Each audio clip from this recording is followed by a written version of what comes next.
మనసు మన మాట చాలాసార్లు వినదు కదండి. చాలాసార్లు మనం అంటాడు మనసు అస్సలు బాగాలేదండి, ఈ మనసు అండి అలా ఆలోచించద్దు అనుకుంటున్నాను కానీ అదే ఆలోచిస్తున్నానండి, బాధపడకూడదు అనుకుంటున్నాను కానీ బాధే వస్తుందండి, ఏది వద్దనుకుంటున్నానో అదే నా మనసులో తిరుగుతూ ఉందండి, పలానా ఆలోచన నా మనసులో నుండి తీసేయలేకపోతున్నా, పలానా వ్యక్తిని నా మనసులో నుండి తీసేయలేకపోతున్నా, పలానా సంఘటనను నేను మర్చిపోలేకపోతున్నా అని కొన్నిసార్లు మన మనసులో మనం ఎన్నో పోరాడుతూ ఉంటాం. ఇక్కడ దైవజనుడు చెప్తున్న మాట ఏంటంటే, దేవుడు సెలవిస్తున్న మాట, మీరు క్రీస్తుతో కూడా లేపబడిన వారైతే పైనున్న వాటినే వెదకండి.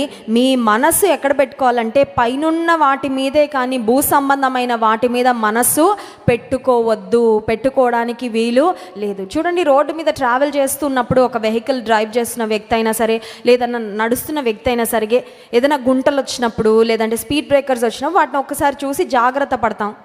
వాటిని దాటి వెళ్ళిపోయిన తర్వాత మన ఫోకస్ ఎక్కడ ఉంటుందంటే మన ముందున్న దారి మీద, మార్గం మీద ఉంటుంది.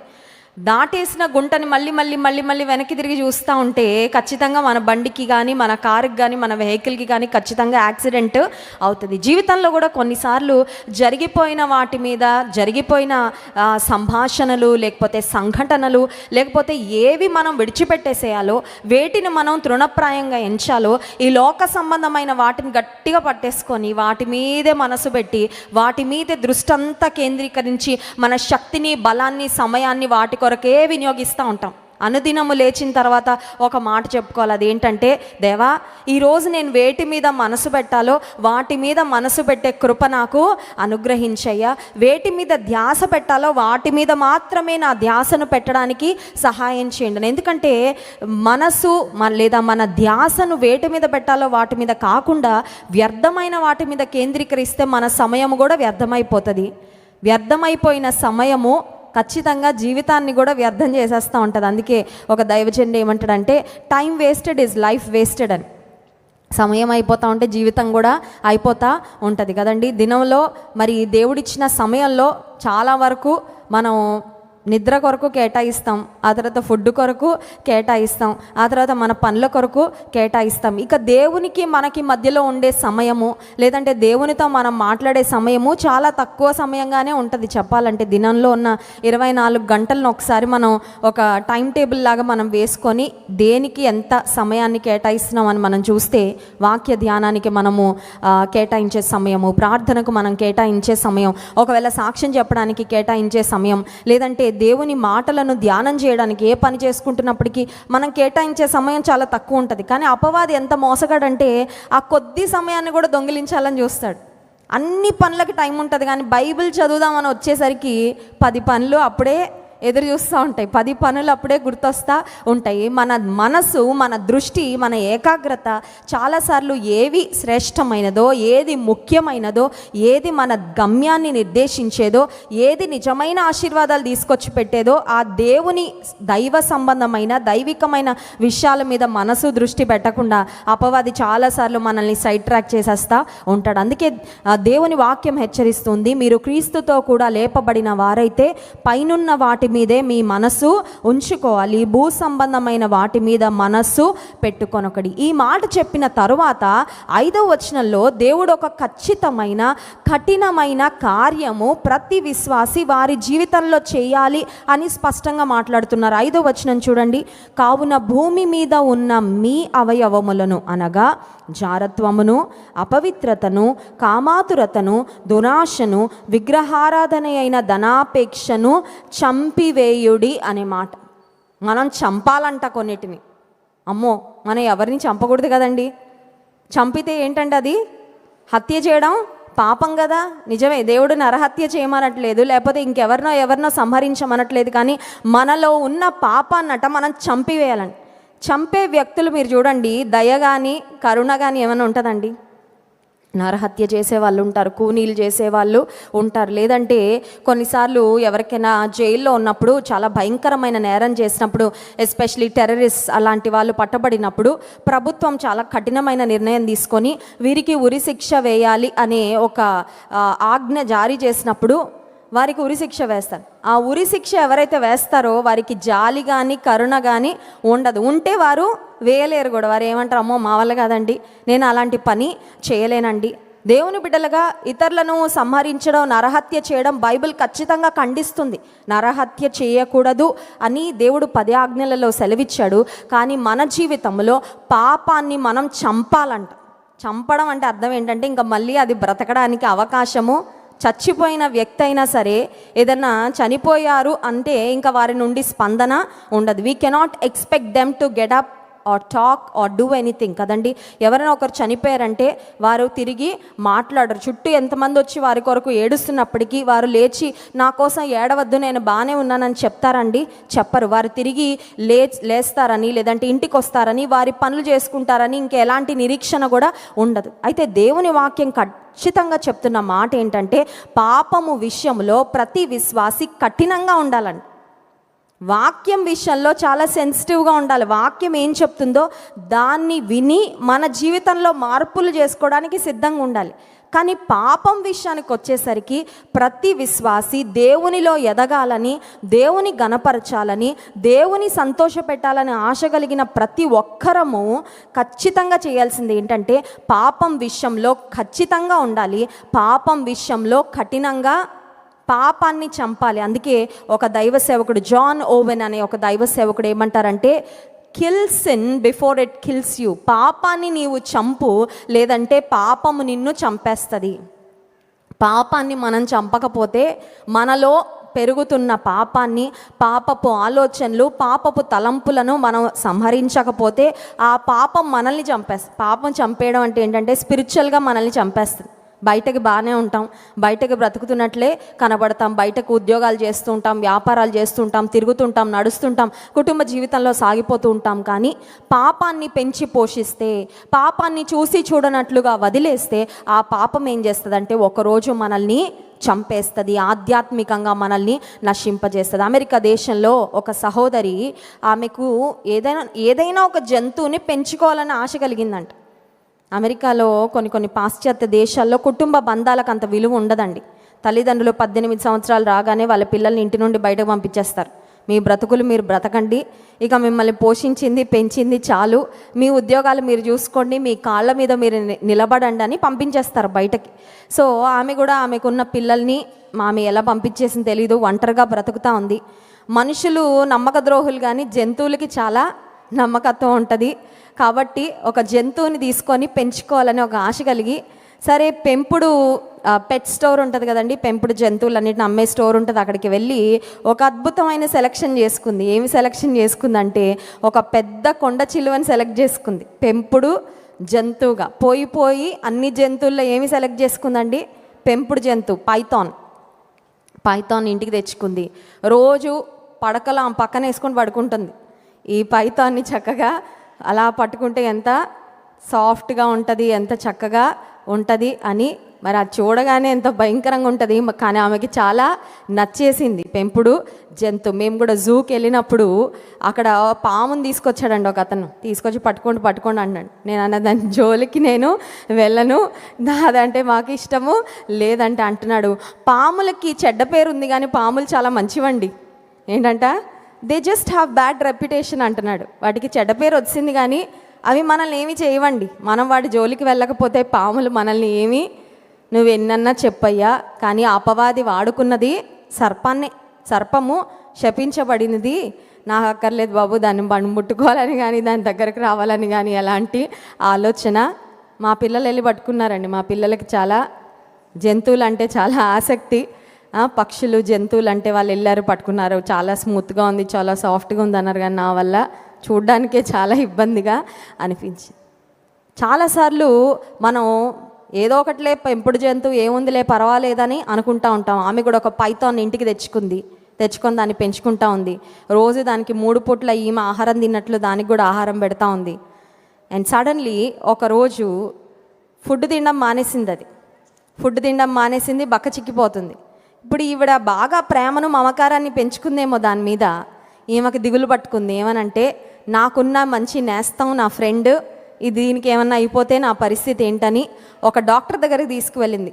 ఒక బెడ్ దగ్గరికి తీసుకువెళ్ళి డాక్టర్ గారు, వారం రోజుల నుంచి నా పెంపుడు పాము ఏమీ తాగట్లేదండి, ఏమీ తినట్లేదండి, నాకు చాలా టెన్షన్గా ఉంది, దానికి ఏమైపోద్దా అంటే డాక్టర్ దాన్ని అటు తిప్పి ఇటు తిప్పి బాగా పరీక్షించి ఆమెకు ఒక నిర్ఘాంతపోయే మాట చెప్పాడు. అదేంటంటే, అమ్మా, ఈ పాము దాని కడుపులో ఖాళీ ఏర్పరచుకుంటుంది, ఎందుకంటే నిన్ను తినడానికి ప్లానింగ్లో, నిన్ను మింగడానికి అది మంచి ప్లానింగ్లో.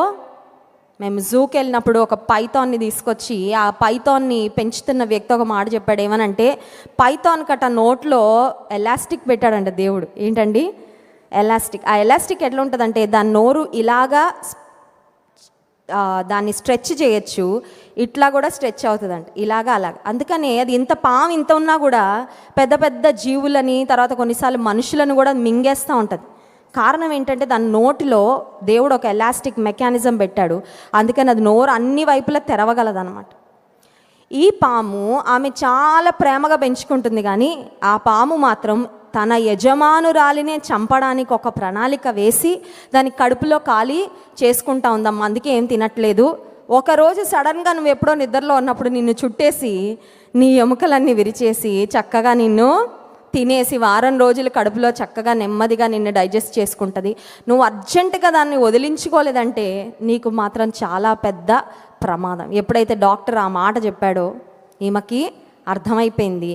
ఆ పామును తీసుకెళ్ళి మళ్ళీ ఆమె ఒక ఫారెస్ట్లో తీసుకెళ్ళి వదిలేసింది. ఎందుకు ఈ మాట చెప్తున్నానంటే, పాము కదా పర్వాలేదు, పాము నన్నేం చేస్తుందిలే, పాము నేను ఎంత బాగా చూసుకుంటున్నాను కదా, నా పట్ల కూడా అలాగే మంచిగా ఉంటుంది అని ఆమె అనుకుంది. కానీ పాము ఒక విషపూరితమైన సర్పము, దాని స్వభావమే హాని చేయడం కనుక అది ఎట్లా అయినా సరే హాని ఖచ్చితంగా.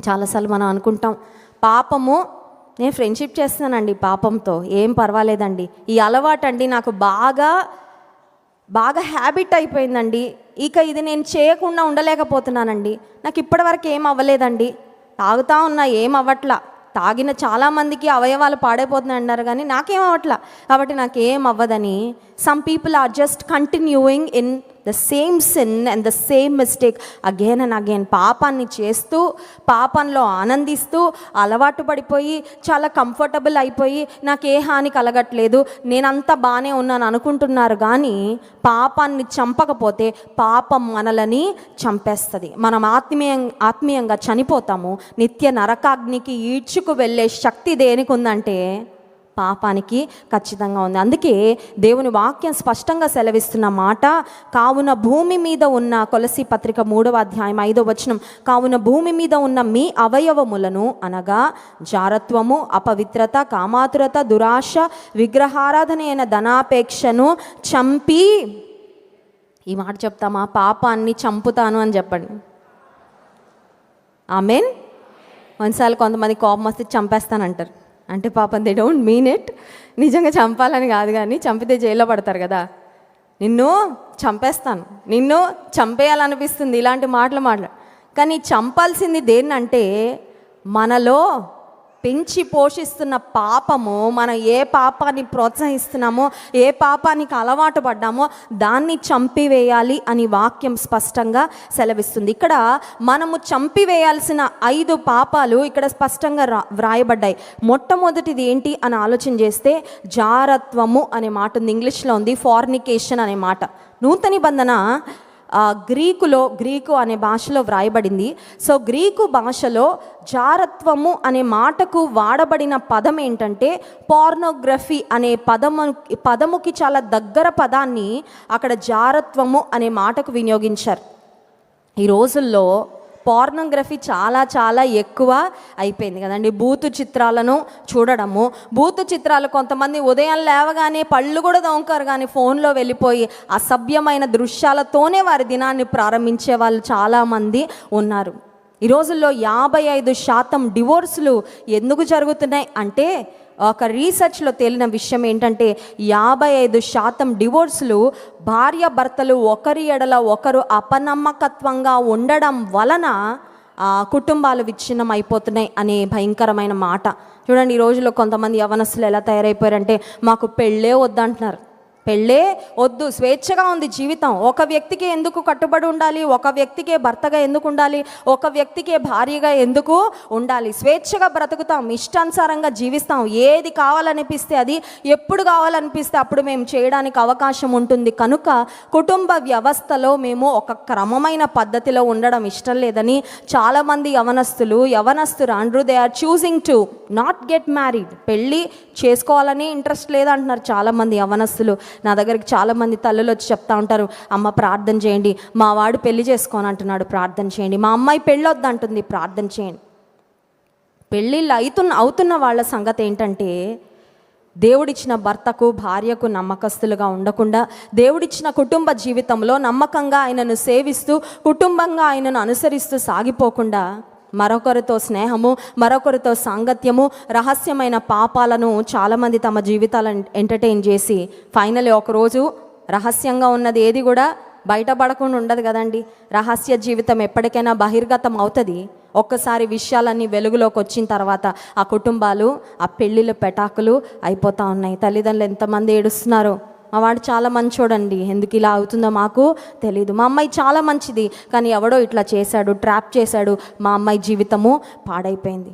జారత్వాన్ని చంపాలి అనే మాట దేవుని వాక్యంలో మనం చూస్తాం. రెండవదిగా అపవిత్రత అనే మాట ఉంది, చూసారండి. ఇది చాలా చాలా జాగ్రత్తగా గమనించుకోవాల్సిన విషయం. ఎందుకంటే జారత్వం అందరూ చేయడానికి సాహసించరు. ఎందుకంటే జారత్వం చేయాలంటే అమ్మో ఎయిడ్స్ వ్యాధి వస్తుందేమో, ఎవరికైనా తెలుస్తుందేమో, ఏదైనా అవుతుందేమో, అనవసరంగా ఎందుకు లేనిపోని సమస్యలని చాలాసార్లు మొదటి పాపం విషయంలో జాగ్రత్త పడతారు. కానీ రెండో పాపం విషయానికి వచ్చేసరికి అపవిత్రత అనే మాట ఉంది. ఈ అపవిత్రత అనే మాటను గ్రీకులో మూల భాషలో మనం గమనించినట్లయితే అక్కడ వాడబడిన పదం ఏంటంటే లస్ట్ఫుల్ ఇంటెంట్, అంటే పాపముతో కూడిన తలంపులు లేదా పాపముతో కూడిన ఆలోచనలు అనే మాట వ్రాయబడింది. అపవిత్రత శరీరంతో చేయడానికి చాలామంది జంకుతూ ఉన్నారు, కానీ అపవిత్రమైన ఆలోచనలు ఆలోచించడానికి మాత్రం ఏమాత్రం సందేహించకుండా అపవిత్రమైన ఆలోచనలను, అపవిత్రమైన తలంపులను తమ హృదయంలో పెంచి పోషిస్తూ ఉన్నవారు చాలామంది ఉన్నారు. ఇంగ్లీష్లో వ్రాయబడిన మాట ఏంటంటే దానికి స్టెయిన్ వన్స్ మైండ్ అని, అంటే మనసుకి మలినం అంటుకోవడం అంట. చాలాసార్లు బట్టలకి మురికి అంటుకుంటే వెంటనే తీసేస్తాం కదండి, వెంటనే వాషింగ్ మెషిన్లో వేసేస్తాం, వెంటనే బ్రష్ కొట్టి ఆ మరక మచ్చ ఏదైతే ఉందో పోయే వరకు పట్టుదలగా మనం కృషి చేస్తాం. ఒకవేళ ఏదన్నా పోని మరకలు ఏదన్నా బట్టల మీద పడితే ఇక వాటిని బయటకి కూడా వేసుకోవడం మానేస్తాం. ఎందుకంటే స్టెయిన్ అయితే మనకి ఇష్టం ఉండదు. కానీ చాలాసార్లు మనసు స్టెయిన్ అయిపోతూ ఉంది. పాపపు మరకలు మనసుకు అంటుకుంటా ఉన్నాయి. దాన్నే దేవుని వాక్యం సెలవిస్తుంది అపవిత్రత అనే మాట. అందుకే మన మనసు అనేది it is a secret world, అవునా కదా అండి? ఒక రహస్యమైన ప్రపంచం, అవునా కదా? హమాస్ టెర్రరిస్టులు గాజా అనే ప్రాంతంలో ఒక రహస్యమైన సొరంగాన్ని వారు ఎప్పటి నుంచో తవ్వి పెట్టుకున్నారంట. చాలామంది యూదులు లేదంటే ఆ సమయంలో వారు ఎవరినైతే బందీలుగా చేసుకున్నారో వారిని ఆ సొరంగంలోకి తీసుకువెళ్ళిపోయి అక్కడ బంధించేశారు. చాలా భయంకరమైన పరిస్థితులు అక్కడ మరి జరుగుతూ ఉన్నాయి, మన వార్తల్లో చూస్తున్నాం. సొరంగం, ఇప్పుడు ఆ భూమి క్రింద ఉన్న ఆ సొరంగంలో ఏం జరుగుతుందో అక్కడికి వెళ్ళిన వారికి తప్ప బయట ప్రపంచానికి ఏమీ తెలియదు. చాలాసార్లు మన మనసు, మన ఆలోచనలు కూడా it's like a secret world, ఎవ్వరికి కనబడుతుందండి. కొంతమంది ఉంటారు మనసు తెరవరు, అసలు ఎవ్వరికి చెప్పరు, ఎవ్వరితో పంచుకోరు. గడిచిన వారంలో ఒక యవనస్తురాల్ని వాళ్ళ పేరెంట్స్ నా దగ్గర తీసుకొచ్చారు, మాట్లాడండి అమ్మ ఒకసారి ప్రార్థన చేయండి అని. తీసుకొస్తే ఆ అమ్మాయి చాలా తక్కువ మాట్లాడుతుందండి. అని దేవుడు నాకు ఇచ్చిన కృపను బట్టి ఒక్క మాట మాట్లాడినా కూడా నేను చాలా ఈజీగా అర్థం చేసుకోగలను పరిస్థితిని. ఎంత ఎక్కువ మందిని కౌన్సిలింగ్ చేస్తూ ఉంటాను. సరే, ఆ అమ్మాయి మాట్లాడిన కొన్ని మాటల్లోనే ఆమె పరిస్థితి ఏంటి, ఆమె మానసికంగా ఎలాంటి స్థితిలో ఉందో దేవుడు నాకు తెలియపరిచినప్పుడు ఆమెను బలపరిచి కొన్ని మాటలు చెప్పి ప్రేయర్ చేసి పంపించా. తల్లిదండ్రులు ఒక మాట చెప్పారు, ఏంటంటే మా అమ్మాయి ఇంట్రోవర్ట్ అండి, ఎవరితో మాట్లాడదు, ఎవరితో పంచుకోదు, ఫ్రెండ్సే లేరు, అమ్మతో చెప్పదు, నాన్నతో చెప్పదు, ఇంట్లో ఉన్న అక్కతో చెప్పదు, తమ్ముడితో చెప్పదు. తన మనసులోనే తను ఆలోచించుకుంటా తన బాధ తనే పడుతూ ఉంటుంది. తను ఏదన్నా డిప్రెషన్లో ఉంటే తనే స్ట్రగుల్ అవుతుంది తప్ప ఎవ్వరికి మనసు విప్పి మనసు తెరవడానికి ఏమన్నా మన దగ్గర ఇన్స్ట్రుమెంట్స్ ఉంటాయండి? ఓపెన్ హార్ట్ సర్జరీ చేయాలంటే కోస్తారు డాక్టర్ దగ్గర కొన్ని వారి దగ్గర ఉండే పరికరాలు ఉంటాయి, వారు చేస్తారు సర్జరీ. మనసు తెరవడానికి ఏమైనా ఉంటుందా? మనసు కొంతమంది లాక్ చేసి పడేస్తారు. మనసు ఒక సొరంగంలాగా ఆ లోపల అపవిత్రత అంతా పెంచి పోషిస్తా బయటికి ఎవ్వరికీ తెలియదు. పైకి చాలా చక్కగా, చాలా నీట్గా, చాలా మంచిగా కనబడతాం. కానీ దేవుని వాక్యం సెలవిస్తుంది అపవిత్రతను చంపాలి. మనసులో అపవిత్రతను పెంచి పోషిస్తే ఆ అపవిత్రత మనల్ని ఆధ్యాత్మికంగా సంహరిస్తుంది. ఆ అపవిత్రత మనల్ని దేవునికి ఖచ్చితంగా దూరము చేస్తుంది. పోర్నోగ్రఫీ అనేది నేటి దినాల్లో చాలా చాలా ఎక్కువైపోయింది. ప్రతి సెకండ్కు ప్రపంచవ్యాప్తంగా 28,258 మంది భయంకరమైన దృశ్యాలు సెల్ ఫోన్స్లో చూస్తూ ఉన్నారంటండి. ప్రతి సెకండ్కి 28,528 మంది భయంకరమైన చిత్రాలు ప్రతి సెకండ్ చూస్తూ ఉన్నారంట. ఇంకోటి ఏంటంటే సర్చ్ ఇంజిన్స్ చాలా ఉన్నాయి ప్రపంచంలో. గూగుల్ సెర్చ్ అని, ఆ తర్వాత చాలా సర్చ్ ఇంజిన్స్ ఉన్నాయి. ఆ సర్చ్ ఇంజిన్స్లో కూడా ప్రతిరోజు చెడ్డ మాటలు, చెడ్డ దృశ్యాలు వెతకడం కొరకు 68 బిలియన్ సెర్చ్లు నడుస్తున్నాయంట. 68 బిలియన్ ప్రతిరోజు. సో యూ కెన్ ఇమాజిన్ పాపానికి డిమాండ్ ఎంత పెరిగిపోతుందో. అర్థమవుతుందండి? దేనికి పెరిగిపోతుందండి? పాపానికి డిమాండ్, అపవిత్రతకి డిమాండ్ ఎంత పెరుగుతుందో ఒకసారి ఆలోచించండి. నాకు ఉద్యోగం లేదు, నాకు ఉద్యోగం ఎలా వస్తుంది, లేకపోతే పలానా సమస్య ఉంది, దాన్ని ఎలా అవి కాదంట వెతుకుతుంది. భూతు చిత్రాలు ఇలాంటివి చూడాలనుకుంటున్నాను, నాకు ఇవ్వండి అని వెతుకుతున్న వారట ప్రతిరోజు 68 బిలియన్ సెర్చ్లు ఇంటర్నెట్లో నడుస్తున్నాయంటే అపవిత్రత రోజు రోజుకి ప్రపంచంలో ఎంత పెరిగిపోతుందో మనం ఆలోచించే. ఇంకొక భయంకరమైన విషయం ఏంటంటే చాలామంది అనుకుంటారు పురుషులేనేమో భూతు చిత్రాలు చూసేదని. నేటి ఈ పోర్నోగ్రఫీ ఇవన్నీ చూస్తున్న వాటిలో 1/3 అంటే 1/3 విమెన్ చేస్తూ ఉన్నారంట, 2/3 ఏమో మెన్. పురుషులు 2 పాళ్ళు, ఒక 2/3 పురుషులు చూస్తుంటే 1/3 స్త్రీలు చూస్తూ ఉన్నారంట. అంటే అపవిత్రత ప్రపంచంలో రోజు రోజుకి ఎంత ఎక్కువ అయిపోతుందో ఒక్కసారి ఆలోచించాలి. పాపం విషయంలో మనము జాగ్రత్త కలిగి ఉండాలి. పాపం విషయంలో ఖచ్చితంగా ఉండాలి. పాపం విషయంలో కఠినంగా ఉండాలి. అందుకే 51వ కీర్తనలో 10వ వచనంలో రాజైన దావీదు ఒక చక్కని ప్రార్థన చేస్తున్నాడు. దేవుని సన్నిధిలో అడుగుతున్నాడు. తన జీవితానికి అపవిత్రత అంటుకున్న తర్వాత చూడండి 51వ కీర్తన, దేవా నా యందు శుద్ధ హృదయము కలుగచేయుము, నా అంతరంగమందు స్థిరమైన మనస్సును నూతనముగా, నా అంతరంగంలో స్థిరమైన మనసు ఇవ్వయ్యా, శుద్ధ హృదయం ఇవ్వయ్యా. దావీదు వెండి ఇవ్వయ్యా, బంగారం ఇవ్వయ్యా, నాకు అది ఇవ్వయ్యా, ఇది ఇవ్వయ్యా ఏం అడగట్లేదు. దావీదు ఏమడుగుతున్నాడు? దేవుని శుద్ధ హృదయం కావాలి. ఎందుకంటే నీకు ఇష్టమైనది శుద్ధ హృదయమే. నువ్వు ఉండేది శుద్ధ హృదయంలోనే. దేవుడు ఎక్కడ ఉంటాడండి? శుద్ధ హృదయంలోనే ఉంటాడు. అపవిత్రమైన హృదయంలో దేవుడు ఉండడు. పాపాన్ని చేస్తూ అపవిత్రమైన ఆలోచనలతో మరి బ్రతుకుతూ నాలో ఉండయ్యా, నాతో రాయి అంటే వస్తాడండి? రాడు, ఉండలేడు ఆయన. పవిత్రుడు, నిర్దోషి, నిష్కల్మషుడు, పాపులలో చేరక ప్రత్యేకముగా ఉన్నవాడు ఉండలేడు. నువ్వు పిలిచినా రాలేడు. అపవిత్రతతో నిండిన హృదయంలో దేవుడు ఉండడు, నివసించడు. అందుకే దావీదు ఆస్తిపాస్తులను అడగట్లేదు, ఐశ్వర్యం అడగట్లేదు, లేదంటే శత్రువులపై జయం అడగట్లేదు, ఆయుష్ అడగట్లేదు, ఇంకేం అడగట్లేదు. కానీ దేవా నాకు శుద్ధ హృదయము. ఉపవాస ప్రార్థనకు వచ్చిన మనము దేవుని అడగాల్సింది ఏంటంటే శుద్ధ హృదయము. I don't want to be stained by the sin of this world. పాపపు మరకలు అంటని హృదయం నాకు కావాలయ్యా. దేవుడు కోరుకుంటుంది కూడా అదే. హల్లెలూయా. పాపపు మరకలు అంటిన నీ రక్తముతో కడిగేసి నా హృదయాన్ని శుద్ధ హృదయంగా, మురికి హృదయాన్ని కడగడంలో దేవునికి మించిన వాళ్ళు ఇంకెవ్వరు లేరండి. హల్లెలూయా. కారు వాష్లు ఉంటాయి కదండి, ఎంత దుమ్ము కొట్టుకుపోయినా మన కారు వాష్లోకి షెడ్లో పంపిగానే వాళ్ళు మొత్తం సర్వీసింగ్ చేసి బయటకి ఇస్తున్నప్పుడు ఆ కారు ఎట్లా ఉంటుందండి? తల తల తల తల కొత్త కారులా ఉంటుంది.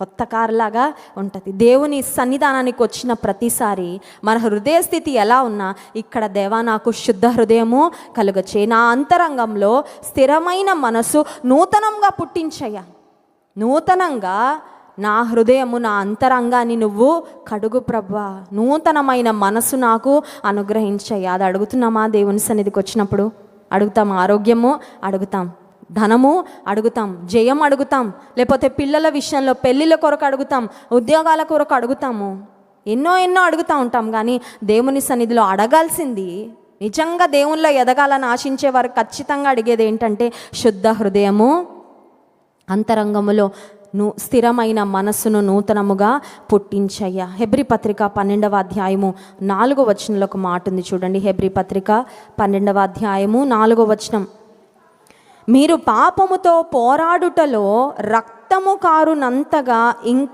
ఇంకా దానిని ఎదిరింపలేదు. పాపంతో పోరాడాలంట. మనం దేంతో పోరాడతాం? పక్కింటోళ్ళతో. కొంతమంది పొద్దున్న లేవగానే పక్కింటోళ్ళతో పెట్టుకుంటారు. అటు నుంచి డైలాగులు, ఇటు నుంచి డైలాగులు, అటు నుంచి వస్తువులు, ఇటు నుంచి వస్తువులు కదండి. పోరాడడంలో చాలాసార్లు మనుషులను టార్గెట్ చేస్తూ ఉంటాం చాలాసార్లు మనం.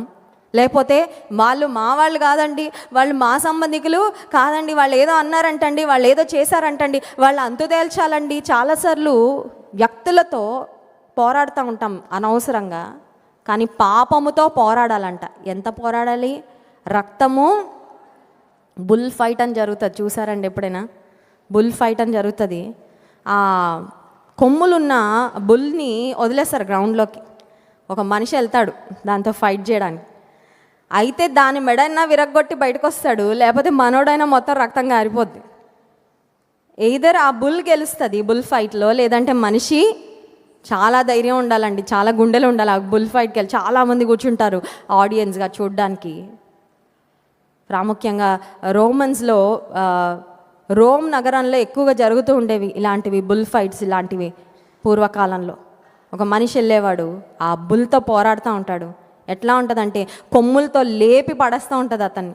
దాని శక్తి, దాని పవర్ ఏంటో చూపించుకోవాలని రక్తం గారుతున్నా కూడా ఇతను పోరాడుతూ ఉంటాడు. ఏంటంటే ఇతని అల్టిమేట్ గోల్ ఏంటంటే ఆ యొక్క బుల్ని, ఆ మృగం యొక్క మెడ విరిచేసి అది పడితే గెలిచినట్టు, లేదంటే ఒళ్ళంతా రక్తంతో గాయాలతో అయిపోతాడు. రక్తము కారునంతగా పోరాడాలి. దేంతో?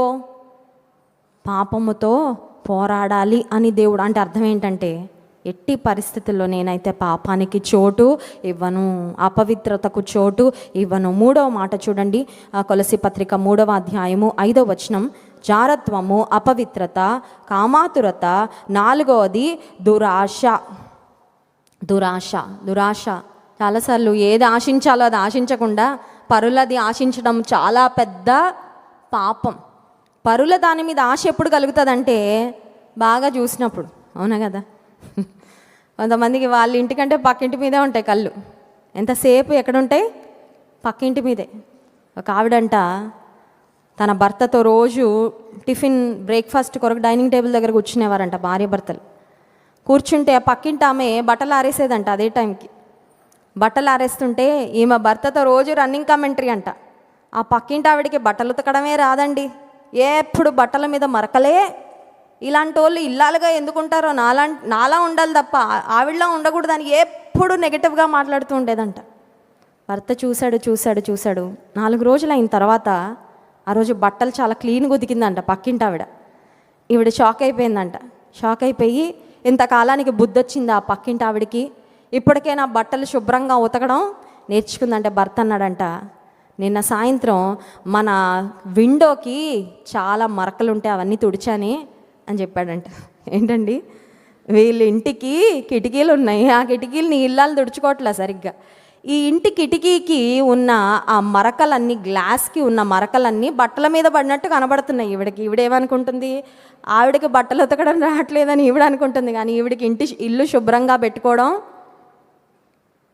చాలాసార్లు ప్రక్కవారిని చూస్తూ, వారికి ఉన్నది ఆశిస్తూ, వారికి ఉన్న వాటిని గురించి విమర్శిస్తూ బ్రతుకుతూ ఉంటారు చాలామంది.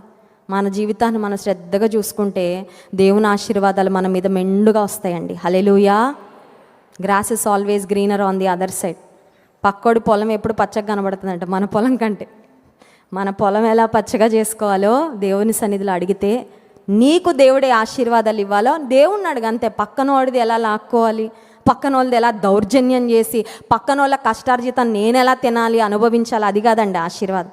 నాకు నువ్వు ఏ ఆశీర్వాదం దాచిపెట్టావో అది పొందుకొని కృపయ్యా చాలు. పక్క వాళ్ళది నాకు ఏది వద్దు. నా కోసం నువ్వు పెట్టిన ప్రతి ఆశీర్వాదం నేను సొంతం చేసుకోవాలి. ఆ కృప నాకు నా విధేయత వలన, నా పవిత్రత వలన, నా గర్వం వలన, నా ఆశీర్వాదాలు నేను ఏది కోల్పోకూడదయ్యా అని ప్రార్థన చేసుకుంటే దురాశ అనే దానికి చోటే ఉండదు. హల్లెలూయా. ఇంకొక మాట, ఆఖరు మాట, విగ్రహారాధన అయిన ధనాపేక్ష విగ్రహారాధన లాంటిదంట. ఈ రోజుల్లో చాలామందికి డబ్బే దేవుడు కదండి. డబ్బే దేవుడు అయిపోయింది. ధనముతో కళ్ళు మూసుకుపోయేవారు చాలామంది ఉన్నారు. ధనం సంపాదించడం కొరకు ఎన్ని అక్రమమైన మార్గాలలో వెళ్ళేవారో ప్రపంచంలో మనం చూస్తూ ఉన్నాం. విగ్రహ ఆరాధన అయినా ధనాపేక్ష, వీటన్నిటిని ఏం చేయాలంట? చంపాలి. పాము ఇంట్లోకి వచ్చింది, ఏం చేయాలా? చిన్నపిల్లే కదా, పర్వాలేదులే, ఎక్కడో దగ్గర ఉంటుందిలే, పర్వాలేదులే అని ఉంటామండి. వచ్చిందని తెలిస్తే దాన్ని చంపే వరకు, అది ఇంట్లోండి బయటకు వెళ్ళిందని చూసే వరకు మనకి నెమ్మది ఉండదే. పాపము 3 అక్షరాలు మధ్యలో పా తీసేస్తే ఏంటండి? పాపము పాము వంటిదే. పాపాన్ని మనం చంపకపోతే పాపం మనల్ని చంపుతుంది. ఈ ఉపవాస ప్రార్థనలో అడుగుదాం, ఈ 5 పాపాలు వాటిని ఏం చేయాలంట? సంహరించాలంట. పాపం విషయంలో నేను ఖచ్చితంగా ఉండే కృపివయ్యా, శుద్ధ హృదయం దయచే ప్రభా. కళ్ళు మూసుకోండి, ప్రార్థన చేసుకుందాం. దేవుడు తన వాక్యం ద్వారా మనతో మాట్లాడాడు. రాజైన దావీదు దేవుని అడుగుతున్నాడు, దేవా నా అంతరంగములో స్థిరమైన మనస్సు నూతనముగా పుట్టించయ్యా. నా మనసు మలినమైపోయిందయ్యా, నా ఆలోచనలు పాడైపోయాయ్యా, నా హృదయానికి పాపపు మరకలు అంటాయి ప్రభా. కడుగు నాయన, తెల్లగా హిస్సోపుతో నా పాపములు కడుగుము, హిమము కంటే తెల్లగా అగునట్లు నన్ను పరిశుద్ధపరచు. భక్తుడు చేసిన అద్భుతమైన ప్రార్థనలు ఈ మధ్యాహ్నం అడుగుదామా? ఆశీర్వాదం, ఈ ఆశీర్వాదం, ఆ స్వస్థత, ఈ కార్యము, ఈ మేలు, ఇవన్నిటికంటే ముందు అడుగుతున్నా ప్రభా, శుద్ధమైన హృదయము నాకు దయచే. అడుగుదాం, ప్రతి ఒక్కరం నోరు తెరిచి అడుగుదాం. దేవునికి ఇష్టమైనది శుద్ధ హృదయం. దేవుడు నివసించేది శుద్ధ హృదయంలోనే. యేసయ్యా నా అంతరంగాన్ని కడుగయ్యా, నా మనసును కడుగయ్యా, నా ఆలోచనలు కడుగయ్యా, నా చూపులు కడుగయ్యా, నా మాటలు కడుగయ్యా. వ్యర్థమైనదేది నాలో ఉండకుండా సహాయించు.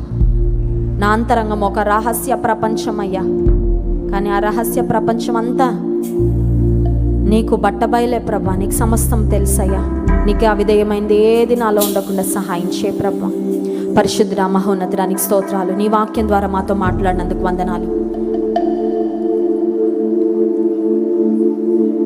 నీకు అవిధేయమైన ప్రతి పాపమును, కామాతురతను, లోభత్వమును, దురాశను, అపవిత్రతను సంహరించమని, చంపమని నీ వాక్యంలో స్పష్టంగా మాతో మాట్లాడినందుకు వందనాలు.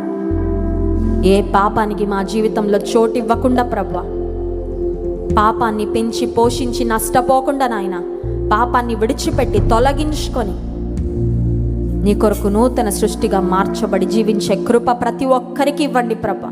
ఇంకా ఎంతమంది పాపాన్ని విడిచిపెట్టలేక, పాపపు అలవాట్లు విడిచిపెట్టలేక, పాపపు స్నేహాలు విడిచిపెట్టలేక, పెంచి పోషిస్తూ అదే పాపంలో కొనసాగుతూ నష్టపోతున్నారు, వారిని జ్ఞాపకం చేసుకోండి. విన్న వాక్యానుసారంగా మా జీవితాలను సరిదిద్దుకొని నీ కృపలో సాగిపోవడానికి సహాయం చేయి. మిమ్మల్ని ఆరాధించి స్తుతించబోతుండగా ఆరాధన ఆత్మతో మమ్మల్ని నింపుమని యేసు నామమున ప్రార్థిస్తున్నాం తండ్రి, ఆమేన్.